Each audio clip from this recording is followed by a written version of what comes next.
En résumé, ce que nous pouvons retenir est que au Japon, pas seulement le gouvernement japonais, mais bien d'autres organisations internationales ont conjugué leurs efforts afin que les activités suivantes puissent être réalisées. Alors, leur principal domaine d'activité, surtout dans la partie nord de la Mozambique, en réalité, ils ont trois grandes activités. La première activité, il s'agit du domaine des énergies renouvelables. Alors, la deuxième activité, l'agriculture. Et la troisième activité qu'ils mènent là-bas au Mozambique, c'est le domaine des finances.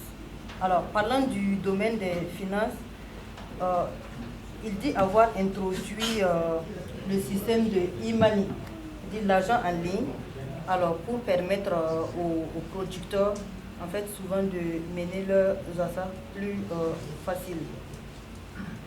Alors, ils font produire le Zatrofa. On donne le nécessaire aux producteurs, ils produisent le Zatrofa, et à base de cela, alors on a vu les images, la première qui parlait du fonctionnement d'un moulin sur la base des énergies renouvelables. Alors, les villageois ont genre une petite carte, ils ont une carte qui leur permet d'en avoir accès.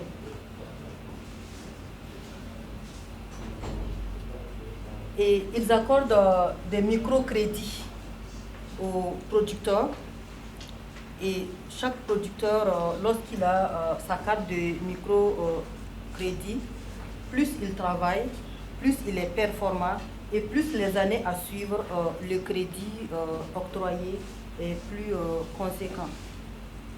Alors, et ils ont des kiosques qui sont gérés par les villageois. En fait, ces kiosques, eux, ils octroient le nécessaire aux kiosques, ils font des dépôts au niveau des kiosques et les gérants des kiosques maintenant revendent les produits aux villageois.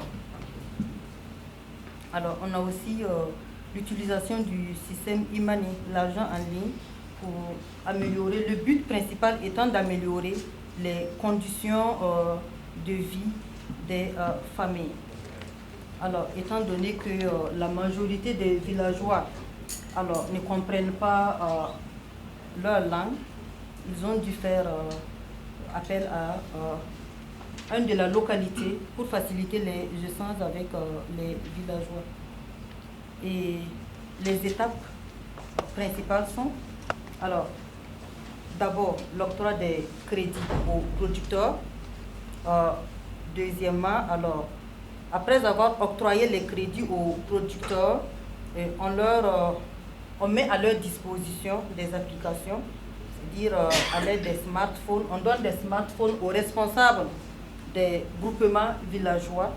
D'abord, on regroupe les villageois, puisque individuellement, on ne peut pas octroyer les smartphones à tout le monde.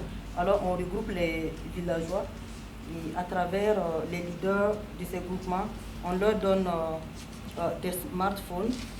Et ensuite, les agriculteurs travaillent en plateforme. C'est-à-dire à travers ces smartphones, les agriculteurs mozambicains peuvent collaborer avec d'autres agriculteurs à travers le monde. Et ensuite, le rappel des objectifs qui sont atteints. Alors, au terme de leurs activités, les producteurs sont à mesure de faire les choses eux-mêmes. Et ensuite, il y a des organisations internationales qui apportent leur appui aux producteurs et aux projets qu'ils mènent. Et il y a une plateforme qui permet aux entreprises privées japonaises, des entreprises privées japonaises, d'avoir accès aux marchés africains. Et ensuite, on a la coopération agricole entre le Japon et les producteurs un peu partout, surtout avec les banques et les institutions. En réalité, lorsque les agriculteurs sont bien organisés, alors ils commencent par l'agriculture et au fur et à mesure, alors ils interviennent dans d'autres domaines et ces d'autres domaines sont le secteur de la santé, l'éducation et ainsi de suite. Merci.